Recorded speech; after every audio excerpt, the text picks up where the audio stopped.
తుమ్మల నాగేశ్వరరావు గారు చాలా అనుభవజ్ఞులు. ఈ సభలోనే I think is the senior most person. వారు రెండు నేను సూటిగానే అడుగుతాను అధ్యక్ష, డీటెయిల్స్లో పోను, ఉపన్యాసం ఇవ్వను.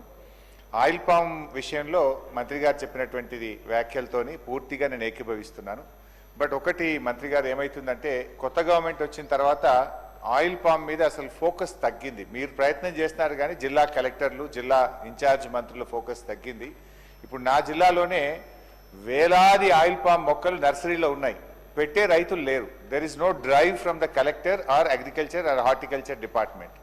నేను మీకు ఇచ్చే సూచన ఏంటంటే, నిజానికి ఇది మంచి పంట, ఇది వేయాల్సిన అవసరం ఉంది, రైతులకు మేలు జరుగుతుంది, ఆక్సిజన్ పెరుగుతుంది, పొల్యూషన్ తగ్గుతుంది, మీరు చెప్పిన అన్నీ కూడా నిజం.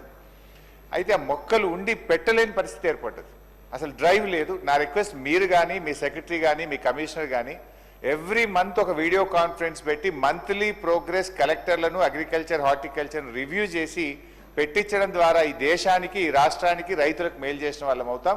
ఒక మంత్లీ ప్రోగ్రెస్ కార్డు లాగా పెట్టి పర్టికులర్ డేట్ నాడు మీరు రివ్యూ చేయాలనేది నా సూచన అధ్యక్ష. ఇకపోతే అధ్యక్ష, రుణమాఫీ విషయంలో సరే గత ప్రభుత్వం అని మంత్రి గారు మా మీద అందరినీ వాళ్ళకి బోను, మీరు కూడా వడ్డీలు కట్టించారు. డిసెంబర్ 7వ తేదీ డేట్తోనే మీరు రుణమాఫీ చేసిండ్రు.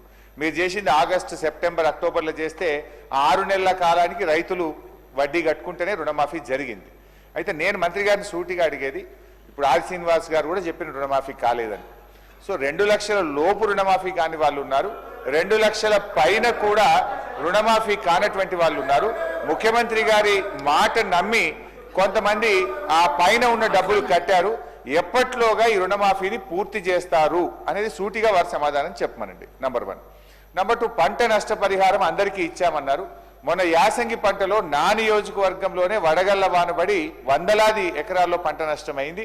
నేను 2-3 సార్లు డిపార్ట్మెంట్కి లెటర్ కూడా రాశాను.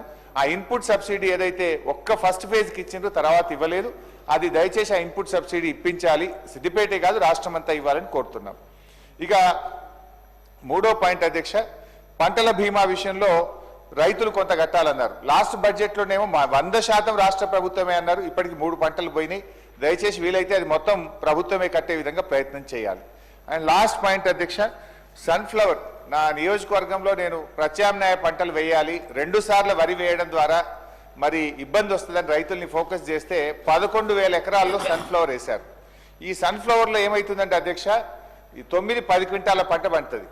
ఇవాళ ప్రభుత్వం మేము 6 క్వింటాలే కొంటామని నిబంధన పెట్టిండ్రు. ఆ 4 క్వింటాలు బయట ఎక్కడ అమ్ముకోవాలి? 1. 2, మా జిల్లాకు అవసరమైనటువంటి కోట మా గౌరవనీయులు పొన్నం ప్రభాకర్ గారి నియోజకవర్గంలో కూడా సన్ఫ్లవర్ ఉంది. మా సిద్దిపేట జిల్లాకు అవసరమైన కోట 6,500 మెట్రిక్ టన్నులు అంత పంట పండింది. కానీ ఇచ్చిన అలొకేషను 1,300 మెట్రిక్ టన్నులే ఇచ్చిండ్రు. ఇప్పుడు నిన్నటి నుంచి కొనడం ఆపేసిండ్రు. అయిపోయింది మీ జిల్లా కోట అంటున్నారు. అయిపోవడం ఏముంటుంది?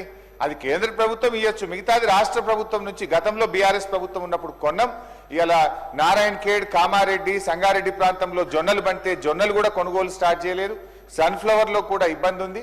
పండిన పంట అంతంటే కొనాలి కానీ 6 క్వింటాలే కొంటామనడం కరెక్ట్ కాదు. దయచేసి మంత్రి గారు రైతుల కష్టాలు తెలిసిన మనిషి, రైతు కనుక ఈ మొత్తం సన్ఫ్లవరు, జొన్నలు, కందులు మిగిలిపోయిన అన్ని కొనే విధంగా తగిన ఆదేశాలు ఇవ్వాలని నేను మీ ద్వారా మంత్రి గారిని కోరుతున్నాను.